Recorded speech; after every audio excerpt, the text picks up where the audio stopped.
Territorio. Territorio. Territorio. Igualdad. Igualdad. Igualdad. Igualdad. Un podcast de la Delegación de Igualdad del Ayuntamiento de Mérida.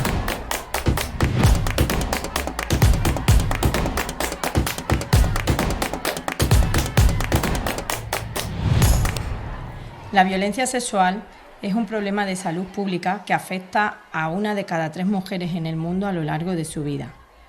Ninguna mujer puede permanecer indiferente ante un episodio de violencia sexual, existiendo diferentes grados de afectación, tanto física como psicológica. Hoy en nuestro podcast vamos a conversar sobre este tipo de violencia, que además puede darse en distintos contextos: el espacio público, en espacios digitales, entornos laborales, educativos o incluso en una relación afectiva, cuando no exista un consentimiento libre, explícito y válido. En España, los datos de la macroencuesta revelan que el 40% de las mujeres de más de 16 años han sufrido acoso sexual y un 13,7% han sufrido una agresión sexual por cualquier persona, pareja o no. En los últimos años, los delitos registrados contra la libertad sexual están aumentando, pero nos llama aún más la atención el incremento de delitos cometidos por menores y, en este caso, sobre víctimas menores. Nos consta más del 50% del total de las víctimas. Es una violencia muy compleja, en la que los agresores suelen ser del entorno de la víctima, familia, parejas o conocidos, siendo especialmente relevante la llamada violación en cita. Entre los casos de agresiones sexuales fuera de la pareja, un 49% eran amigos o conocidos y el 44% de la agresión sucedió en una casa. Es fundamental trabajar en la prevención de este problema, tanto de forma social y en la salud pública, al igual que es importante conocer las causas de la violencia de género y la violencia sexual y trabajar desde un modelo ecológico, como propone la Organización Mundial de la Salud. Es por ello que para hablar de este tema desde un plano personal y profesional, vienen a compartir con nosotras 2 médicas forenses de vocación, pertenecientes al Instituto de Medicina Legal y Ciencias Forenses de Badajoz. En primer lugar, me gustaría presentaros a María Ibáñez Bernalde, profesora del área de Medicina Legal de la Facultad de Medicina de la UEX, mujer comprometida en la lucha contra la violencia machista. Y María Ángeles Pérez Merchán, médica forense del Instituto de Medicina Legal y Forense en Badajoz y colabora en la docencia de la UEX. Mujer también muy comprometida con todo lo que tiene que ver con las violencias machistas. Bienvenidas y bienvenidos a este espacio donde la conversación se entrelaza con historias que inspiran, conmueven y abren nuevas maneras de mirar al mundo. Somos Cristina y Noelia, agentes de igualdad del Ayuntamiento de Mérida. Quédate con nosotras que ya comienza Territorio Igualdad. Territorio. Igualdad. Igualdad. Igualdad. En primer lugar, queremos agradeceros enormemente vuestra predisposición para estar aquí. Sabemos que estáis haciendo un gran esfuerzo y nuestro reconocimiento principalmente es por vuestra gran disponibilidad que habéis tenido para transitar con nosotras en este Territorio Igualdad. Como ya hemos dicho, ambas sois médicas forenses y nos gustaría empezar un poco para que nos contarais cuál ha sido vuestro interés en especializaros en la violencia de género. Bueno, pues arranco yo, que me está mirando María. En primer lugar, yo estoy iniciando mi carrera profesional como médico residente, con las típicas residencias médicas que hemos conocido siempre en los servicios hospitalarios o de atención primaria, se están implementando en los institutos de medicina legal y forense. Pero a su vez también estoy preparando la oposición para entrar en el Cuerpo Nacional de Médicos Forenses en España. Por lo tanto, estoy iniciando mis andaduras dentro de la medicina legal y forense, así que especializarme, podría hablar poco de la especialización en un primer lugar, pero es cierto que todo lo que tiene que ver con la violencia machista, con la violencia sexual o con cualquier tema de los que vamos a tratar en la tarde de hoy, es cierto que son temas de gran relevancia tanto en la sociedad como a nivel personal de los individuos que conformamos esta sociedad, y es un tema de especial sensibilidad que tenemos que tratar con especial profundidad los médicos forenses y también todos los médicos y todos los profesionales de la salud. Es importantísimo a nivel de la justicia para que las víctimas se vean amparadas y aquellas personas que cometan estos actos tan deleznables encuentren su castigo o su corrección en función de qué caso. Por lo tanto, es algo que debemos, como médicos forenses, debemos tener especial sensibilidad, especial empatía con las víctimas y estudiar al respecto en gran profundidad. Por lo tanto, en fin. Para mí no ha sido ningún esfuerzo. Muchísimas gracias, Cristina, Noelia, por habernos invitado a María Ángeles y a mí a compartir este espacio, porque verdaderamente en estos foros es donde yo me siento a gusto. Compartir con personas mi tiempo que poseen una sensibilidad afín y especial en torno al que ha sido uno de los principios básicos a lo largo de mi existencia, que es la defensa del más débil y la protección y el amparo a la víctima de malos tratos. Entonces, esta iniciativa que tenéis me parece, aparte de novedosa, porque yo creo que se tendría que imitar en todas las ciudades, me parece sensacional, ya que siempre, pretendemos, como profesionales, en todos los foros, en todas las tribunas, que nosotras ya nos conocemos, Noelia, en las que hemos participado, es intentar dar ese mensaje claro e inequívoco de tolerancia cero con el victimario y apoyo, empatía y atención total con la víctima. Y que la víctima se sienta protegida y que aquellas que nos escuchen digan, oye, es que no estoy sola, porque verdaderamente hay personas, que están dispuestas a ayudarnos a salir de esa dinámica violenta.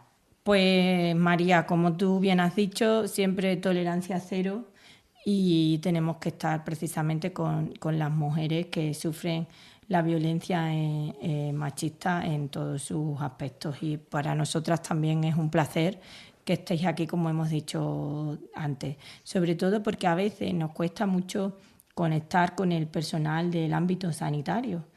Algo que es tan importante cuando hablamos de violencia de género y de violencia sexual.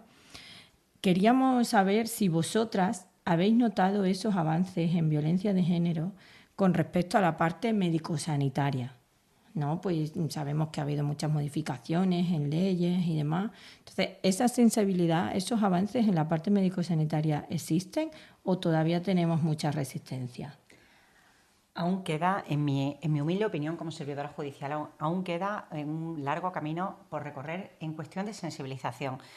La norma se promulga, existen muchos protocolos de cada uno de los ámbitos, de los operadores que abordan a las víctimas de violencia de género y de violencia sexual. Tanto específicos de cada uno de los sectores como interdepartamentales y multiinstitucionales, pero falta sensibilización profesional. El interés quizá que yo tengo con las víctimas y en esta entrevista lo que a mí me gustaría trasladar como médico forense, que nosotros no solamente evaluamos personas que tienen lesiones o repercusiones psicosomáticas, sino son historias de vidas truncadas. Yo he estado muchísimos años en esta ciudad trabajando como médico forense y he podido conocer historias de mujeres incluso que ejercían de una manera forzada la prostitución por parte de sus maridos. Y decían, si es que llevo toda la vida con una depresión, con psicofármacos, con el médico de cabecera y a mí nadie me ha preguntado ¿cómo van las cosas por casa? Una pregunta tan sencilla como esa. Y el verdadero interés o nuestra verdadera vocación quizá haya sido con el sufrimiento que hemos percibido, ya que la violencia de género no es una cuestión objeto de debate político de unos o de otros, sino que es un problema de salud pública, que atenta contra la dignidad de la persona y contra el bienestar físico, psíquico y social, que son valores que tienen que, de especial protección, estar bajo, por supuesto, el paraguas y el amparo de todos. Tened en cuenta que son atentados contra los principios fundamentales que vienen protegidos, que vienen defendidos en nuestra Constitución española: la dignidad, la autonomía de la persona, la libertad, el derecho a la vida, integridad física, moral, la libertad sexual. Estamos hablando, por tanto, de auténticos atentados contra la salud pública y los médicos, por ejemplo, en la consulta tienen un espacio privilegiado para llevar a cabo la detección temprana de esos indicios que nos hagan sospechar que estamos ante una mujer, un niño o una niña que está sufriendo atentados violentos, y para así poder reducir la mortalidad de estas víctimas y que puedan recuperar su salud y su autonomía, ¿o no, María Ángeles? Sí, por supuesto, y además de forma transversal desde las universidades, desde la educación sanitaria, inculcar a todos los estudiantes de las ramas de la salud la importancia de la detección precoz de este tipo de problemáticas. En atención primaria suele ser la puerta de entrada de muchos de estos problemas, no suele ser una comisaría. Muchas veces la víctima, en un entorno seguro como es la consulta del médico, en la que revela toda esta información y desde donde se puede abordar de forma mucho más profunda. También en la puerta de urgencia, víctimas que llegan en unas condiciones, en fin, que han sufrido una violencia extrema, y desde la puerta de urgencia todos los médicos y todos los sanitarios deben tener ese pensamiento de que la situación, aunque no nos la esté revelando abiertamente, tenemos que pensar en ello para intentar obtener esa información y abordar esa problemática y poder ayudar como fin último a las personas que la están sufriendo. Claro, es importante todo lo que decís. Claro, qué interesante lo que estáis exponiendo, la complicidad, la sensibilidad con todas aquellas mujeres que en un primer momento pueden buscar esa puerta de entrada que puede ser su médico o médica de familia, pero desde vuestro perfil forense, ¿cómo creéis que podéis ayudar vosotras a desmitificar todas esas creencias, ¿no?, o mitos que hay alrededor de la cultura de la víctima? Es que no hay una víctima con un perfil determinado, o sea, ni hay una reacción exclusiva a un atentado violento. Eso es lo que tenemos que tener en cuenta. Entonces, nosotros lo que tenemos que dar es solidez jurídica a un testimonio, a una manifestación, y, por supuesto, tened en cuenta que nuestras pericias sientan sentencias.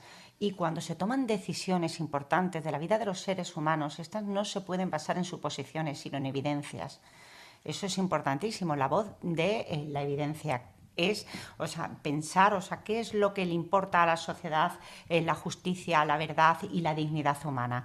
Bueno, pues esa es la verdad científica, que es a la que nosotros le debemos lealtad, porque tenemos que ser como peritos independientes, imparciales y objetivos. Para eso necesitamos conocimientos teóricos precisos y una capacitación técnica, pero una sensibilidad humana inmensa. Sí. Y si vamos a la violencia sexual, sabemos que la polémica ley del sí o sí establece que solo se considera consentimiento sexual cuando se manifieste libremente mediante actos que expresen de una manera clara la voluntad de las personas. Con esto, permitidme la expresión, hay en determinados foros que ha habido incluso como un poquito de cachondeo, ¿no? De decir, bueno, tú estás seguro, sobre todo en foros, y aquí a lo mejor voy a ser un poco dura, pero sobre todo en foros de ambientes más masculinizados, ¿no? Ten cuidado porque como no te diga que sí, luego pues te va a denunciar. ¿Tú estás seguro que te ha dicho que sí cuando habéis mantenido relaciones? Entonces, también me gustaría que vosotras como expertas que sois en este tema, pues nos digáis cuáles son las principales diferencias que os habéis encontrado en las investigaciones en casos de agresión sexual antes y después de la entrada en vigor de la ley solo sí es sí. Pues mira, Noelia, es que la ley del sí es sí no solamente conceptualiza, lleva a cabo una modificación del Código Penal en cuanto a lo que es la conceptualización de lo que eran los antiguos abusos y agresiones, ahora ya todo es agresión sexual. Es que nosotros, con carácter previo, hemos escuchado todos hablar de la manada de los Sanfermines, que sí. es un caso que lo que hizo es trasladar la indignación social la transformó en una norma, ¿no? Entonces, antes de la ley del sí es sí, cuando una persona se encontraba bajo la influencia de sustancias tóxicas o de bebidas alcohólicas, bien porque se lo hubiera suministrado una persona o bien porque se encontrara en un ambiente de ocio recreativo, eso era un abuso si no había violencia ni había intimidación, y ahora ya todo se entiende como agresión sexual. Y en el 180 del Código Penal, a día de hoy, cuando la persona responsable sea la que suministre la sustancia química natural idónea a tal efecto para anular la voluntad de la víctima, o la droga o el medicamento, es un agravante, o sea, de una agresión sexual. Desde el punto de vista conceptual ha cambiado. Lo que desde el punto de vista de una servidora judicial como soy yo, que estoy explorando a las víctimas en los servicios de urgencias, todavía falta un largo camino por recorrer en cuanto a entender que la ausencia de consentimiento es una agresión sexual, y si ha habido un acceso carnal o una penetración en cualquiera de las cavidades orgánicas, boca, vagina o ano, o la penetración de un objeto o miembro corporal en el ano y la vagina, eso es una violación. Y os lo comento porque en alguna ocasión hemos tenido alguna víctima en el servicio de urgencias ginecológicas y ha dicho, no, es que yo no quiero denunciar porque realmente yo vengo a saber si me han drogado o no, porque yo es que me he despertado en la cama con un chico con el que previamente había mantenido relaciones sexuales, y digo, es que tú lo que no te estás dando cuenta es que en el mismo momento en el que tú no tenías tus capacidades cognitivas plenas, eso ya es una agresión sexual, o sea, porque claro, además es que así lo dice la ley. Es así. Y hay un ejemplo, hay un vídeo en YouTube que es muy ilustrativo, que yo invito a todos y a todas a que lo podáis ver, que es el consentimiento tan simple como una taza de té. Tú, una persona que está totalmente dormida o inconsciente, no le das una taza de té para que beba. O sea, bueno, pues aunque le haya gustado el té previamente, aunque el sábado estuviera bebiendo té, pues no tiene que beber té el lunes, el martes, el miércoles. La idea del consentimiento es esencial, o sea, para comprenderla. Y es una ley orgánica que, por ejemplo, sienta muchísimos cambios, pero, por ejemplo, sienta la base para la implantación de los espacios amigables para la toma de declaraciones de niños y niñas víctimas de violencia sexual, siguiendo el modelo de Save the Children o el modelo Barnahus, que es un modelo desde 1998 que está presente en Islandia y que se está extendiendo por toda Europa. En Cataluña ya está implantado, ya hay muchas casitas en las que los niños y las niñas reciben con una puerta única en un espacio amigable con unos estándares de calidad en el que se reduce el número de entrevistas y mejora la calidad de las mismas, reciben un trato adaptado a la infancia, o sea, pues reforzando los servicios de protección. Por no seguir, si quieres, puedo continuar con otras muchas modificaciones de esta ley orgánica que no son conocidas, como por ejemplo la modificación que se opera en la Ley 4/2015 del 27 de abril del Estatuto de la Víctima. En tanto, modifica el artículo 26 y ya cualquier víctima de violencia sexual, aunque es preceptiva con la ley del año 2001, del 2021 de la protección a la infancia y la adolescencia, hasta niños y niñas de 14 años, cualquier víctima de violencia sexual, o sea, puede beneficiarse, entre comillas, de lo que puede ser la prueba preconstituida, de esa grabación por medios audiovisuales y que luego sea reproducida, ¿no? Sí, simplemente por apuntar, ahora iba María Ángeles, es que me parece muy ilustrativo todo lo que habéis dicho con respecto a la ley del sí o sí. Es verdad que, como siempre, pues el imaginario colectivo ha ido más a lo de, pues si hay consentimiento, si yo te digo que sí o no a una relación sexual, cuando nos está quedando perfectamente claro. Y nosotras también usamos lo del té, el vídeo del té lo usamos mucho a todas las formaciones que vamos porque es así, es muy ilustrativo, ¿no? Entonces, María, pues con todos los ejemplos que nos acabas de poner sobre las modificaciones que ha habido, pues ya se ve que va más allá de si hay que decir sí o no, ¿no? Claro, y en protección a la víctima, María Ángeles, nosotros ahora esta ley, sin perjuicio de lo recogido en el 363 y 778.3, artículos de la Ley de Enjuiciamiento Criminal, el médico forense, aunque la víctima no haya denunciado, tiene que de manera inmediata, bueno, siempre cuéntalo, que acudir a explorar a la víctima, a la toma de muestras, a una anamnesis dirigida en función de lo que nos esté manifestando y, en fin, la actuación del médico forense siempre en todos los casos en los que cualquier víctima o cualquier persona manifieste haber sufrido cualquier tipo de agresión sexual. Entonces, nosotros desde nuestros servicios de guardia nos llaman a cualquier hora y acudiríamos a los servicios de urgencias hospitalarias en el servicio de ginecología y realizaríamos una exploración conjunta con ginecología a la víctima, tomando todas las muestras que haya que recoger para que si en un futuro desea denunciar, pues ahí está nuestra actuación y ahí están las pruebas. Tened en cuenta que, por ejemplo, la violencia sexual infantil, en torno al 85% de los casos, nosotros no encontramos evidencias físicas, no encontramos lesiones que puedan actuar como elementos probatorios o objetivos. Eso no tiene que anular el hecho de que ese niño o esa niña haya sufrido un atentado violento. O sea, y en los últimos años ha habido un desarrollo normativo con esa LOPIBI, la Ley de Protección a la Infancia y la Adolescencia, que amplía el plazo de prescripción hasta que la víctima no cumpla 35 años, y lo que hace eso es eliminar los lapsos de impunidad que han existido hasta entonces, porque son delitos además de asimilación lenta, y más del 50% de niños y niñas que sufren violencia sexual no reconocen haberlo sido sino hasta alcanzar la edad adulta. Y es que a mí, de verdad, que se me ponen los pelos de punta. Yo recuerdo un niño que había terminado la exploración con el pediatra de guardia y bueno, desde aquí decir que toda víctima tiene derecho a ser acompañada por fuerzas y cuerpos de seguridad del Estado, desde un centro de atención primaria a un hospital de referencia donde haya un ginecólogo o un pediatra de guardia si la víctima es menor de 14 años. Y en ese caso, o sea, ya habían acudido en este caso los agentes de la Policía Nacional, y ese niño estaba, cuando yo me estaba despidiendo del pediatra, estaba allí jugando como si no pasara nada. Y de verdad, cuando tú me preguntas de dónde viene tu afán o tu compromiso, es que yo ese día me juré que no descansaría, sobre todo en el ámbito académico, como formadora de los futuros profesionales sanitarios aquí en Extremadura, de concienciar de que ese niño que había sufrido una violación, además con, en este caso, lesiones físicas, o sea, estaba jugando allí, correteando como si no le hubiera pasado nada. Yo me pregunto, bueno, ¿y si le está pasando al hijo del vecino? ¿Le está pasando a un sobrino? O sea, y es un compromiso de todos y cada uno de nosotros. Cada uno en nuestro entorno. Sí, claro que sí.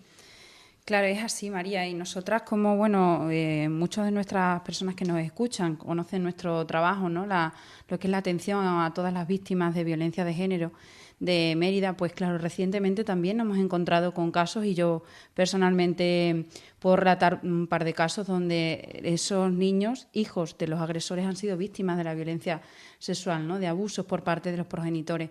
Entonces, a esa madre a la cual te está narrando todo el suceso, o cómo está percibiendo en su hijo o en su hija episodios sexualizados con edades muy tempranas, pues se te cae el alma, porque al final consideras que son hechos que no tiene que vivir un niño o una niña en su infancia.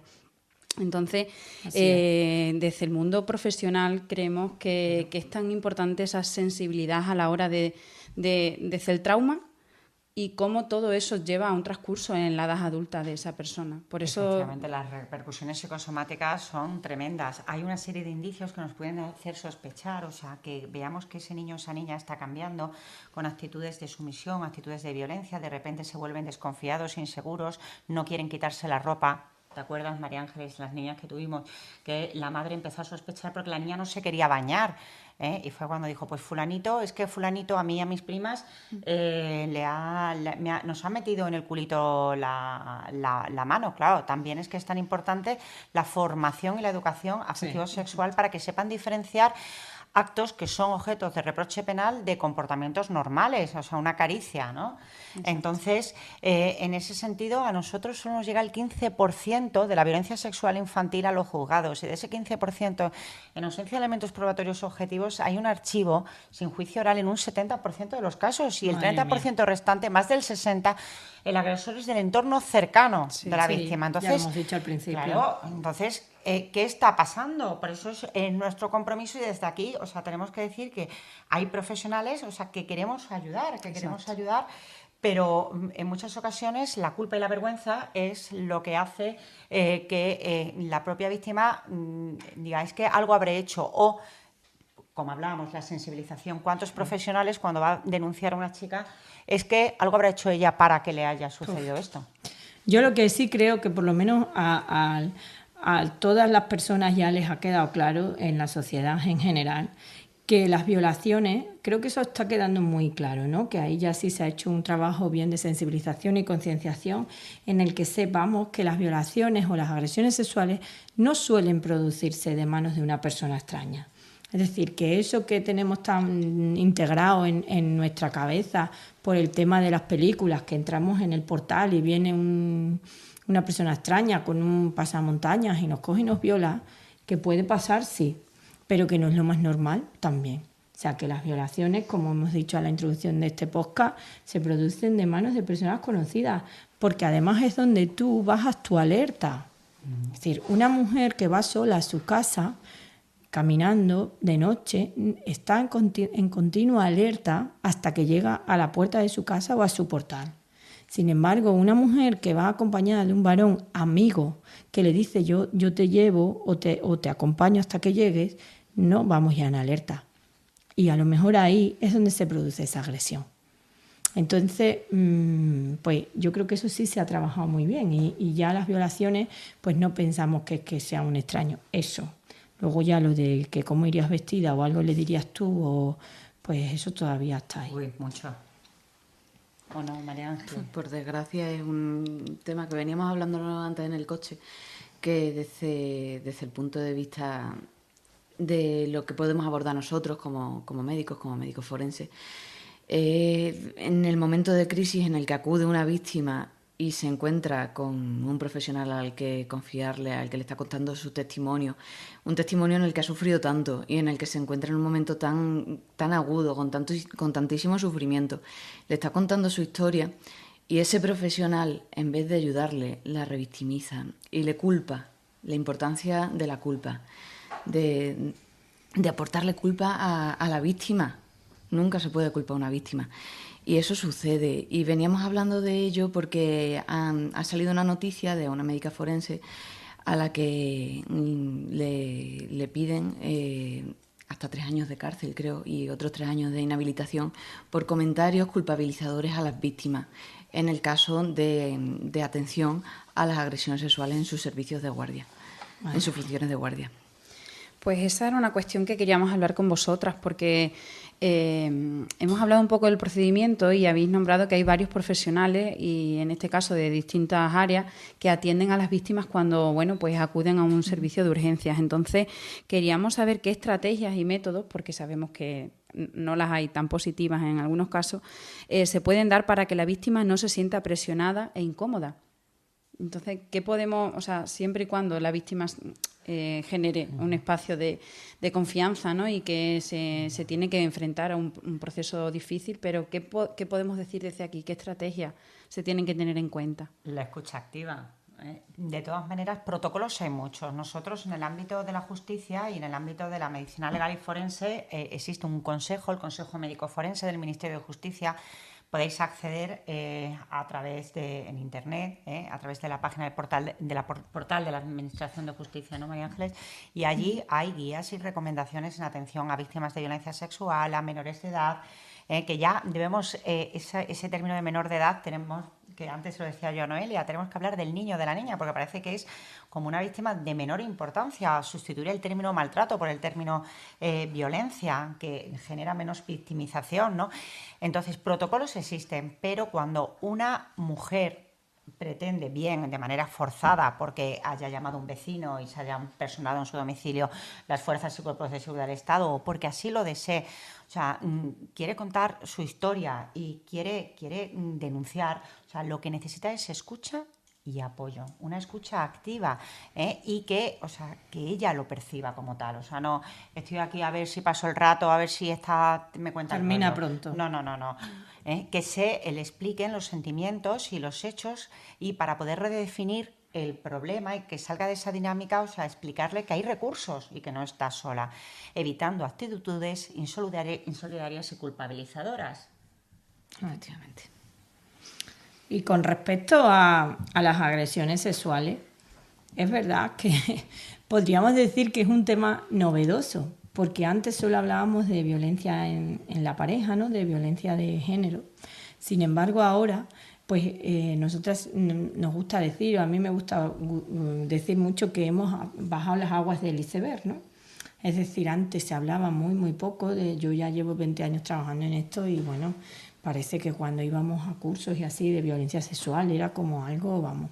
Sin embargo, hemos visto que ya cada vez se habla más, por fortuna, ¿no? Y a partir de la ley del sí o sí, y bueno, yo creo que lo de la manada supuso un antes y un después con respecto al tema de las agresiones sexuales. ¿Vosotras consideráis que se están produciendo más agresiones sexuales o es que la gente las mujeres en este caso estamos más sensibilizadas y denunciamos más. Y antes esto no se hacía como pasaba con la violencia machista porque las mujeres sentían vergüenza.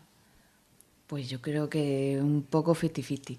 También gran parte de las mujeres se encuentran más arropadas por la sociedad y más protegidas, tanto por la ley como, aunque todavía queda muchísimo miedo que desestigmatizar, también en parte fundamentado porque no se encuentran lo suficientemente arropadas como se merecieran.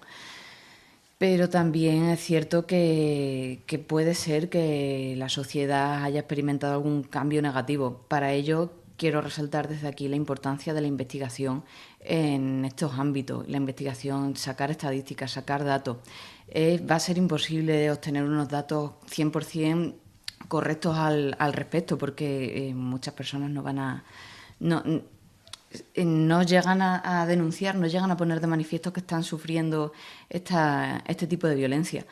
Pero al final, mientras más información tengamos al respecto, mientras más investiguemos y mientras más nos impliquemos los profesionales que podamos abordar estos temas, más información vamos a tener y más vamos a poder abordarlos y mejor vamos a poder atender a las víctimas.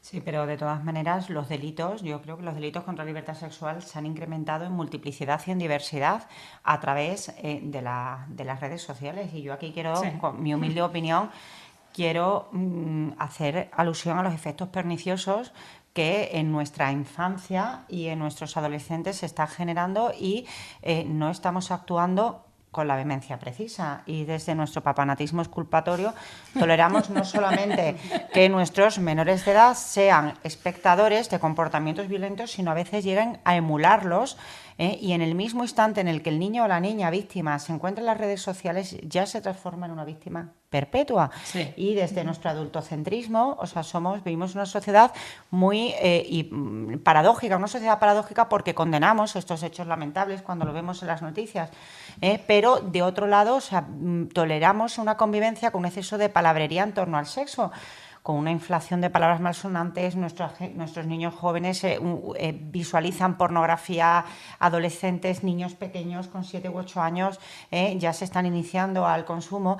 ¿Y qué sucede? Que desde ese adultocentrismo no estamos atendiendo a lo que verdaderamente es importante, qué valores están recibiendo esos niños. Y total, miramos el periódico y pasamos la página, porque al fin y al cabo no son nuestros hijos, son los hijos de otro. Tanta palabrería en vano cuando verdaderamente donde tenemos que incidir es allí donde se escribe nuestro futuro, que es en la casa y en la escuela. Sí, ahí queríamos hacer especial un poco mención, ¿no?, a lo que es el consumo de la pornografía en las relaciones violentas y cómo cada vez más los menores están haciendo uso de este tipo de, de vídeos, de accesos a páginas, de chat. Y creemos que eso, no sé si coincidís con nosotras, está provocando también un gran aumento de esas relaciones violentas en las parejas y sobre todo, pues como hablábamos, ¿no?, incluso de noticias recientes que yo he visto hace poco, de cómo aplicaciones como el Tinder, ¿no?, donde quedan personas, en este caso adultas, y se ejerce la violencia con prácticas, pues con un consumo desmesurado de drogas y de prácticas sexuales que han, pues reflejado en la pornografía. ¿Creéis que también, pues hay ese indicio ahí? Pues sí, sin duda, la edad de acceso a la pornografía cada vez es más baja. Los niños cada vez son más vulnerables a acceder a este tipo de contenido, incluso si no lo buscan activamente. Ese contenido llega a ellos en el contexto de las redes sociales o del manejo de Internet, y al final están expuestos a un montón de violencia que al final eso tiene que salir por algún lado, tiene que repercutir de alguna forma. Porque además eso lo que hace es una cosificación de las chicas. A mí es que me llama muchísimo la atención, porque es que ese control del móvil, esos comportamientos sexuales violentos, y ese mundo de la apariencia en la cual se aparece la mujer con una delgadez extrema, con unos estándares de belleza que no son nada saludables ni son normales. Entonces, ¿qué es lo que está sucediendo? Y yo recuerdo unas palabras, desde aquí, un momento de emotivo reconocimiento al que haya sido mi compañero en la Facultad de Medicina y Ciencia de la Salud, a Guillermo Fernández Vara, al cual he querido muchísimo, y decía, es que claro, es que ¿qué es lo que está pasando con nuestros jóvenes? María, su idea, o sea, como formador, es intentar que en las nuevas generaciones salgan felices y sanas del experimento social al cual han estado sometidos en los últimos años, que es, o sea, el escaparate perpetuo, o sea, de frente al esfuerzo callado, la ambición bocazas, sí. Y la apariencia frente a la aceptación propia y ajena. Y, o sea, es necesario, o sea, yo le decía, pero es que eres muy buena gente, y es que es tan importante eso, que haya buena gente, gente que disfruta de las pequeñas cosas y que transmita a esa juventud, o sea, un poquito más de conciencia social y no ese individualismo depredador. Para que nosotros, por ejemplo, como formadores de los futuros sanitarios, o sea, que con esa ayuda, o sea, puedan llegar a los juzgados aquellos casos y con nuestra verdad científica podamos contribuir a la construcción de un mundo más justo. Y ya para terminar con esta primera parte de este podcast, en vuestra opinión, ¿qué tendríamos que desmitificar de la violencia sexual que esté en el imaginario colectivo y que no se ajuste a lo que os encontráis en el trabajo? Es verdad que la figura de una médica forense también, o médico, también tiene mucho que desmitificar, ¿no? Porque todas las que hemos visto mucho el CSI y tal, pues creemos que es un trabajo así como, pues eso, de gente oscura y nada que ver con estas dos compañeras que tenemos aquí, ¿no? Entonces, bueno, pues unido a lo que vosotras pensáis que igual hay que desmitificar de vuestro trabajo como médico forense, ¿qué habría que desmitificar también de la violencia sexual que no os encontráis y que igual pensamos que es así? Bueno, pues en primer lugar, lo de desmitificar de la medicina forense. Yo cuando entraba al inicio de mi carrera profesional me decían, madre mía, tanto estudiar para luego nada más que ver muertos, no sé qué.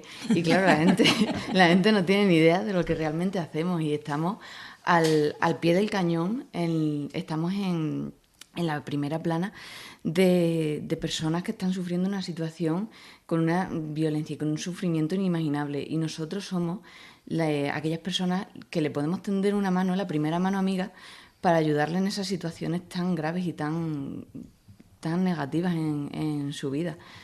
Entonces, en el caso de la violencia sexual, nosotros estamos formados y nos dedicamos a ello para intentar ayudar a este tipo de víctimas, para que se encuentren arropados dentro de una situación absolutamente dramática. Y por supuesto, bueno, el estereotipo clásico de médico forense, pues no lo cumplimos, el de las series televisivas de mayor audiencia o la novela negra.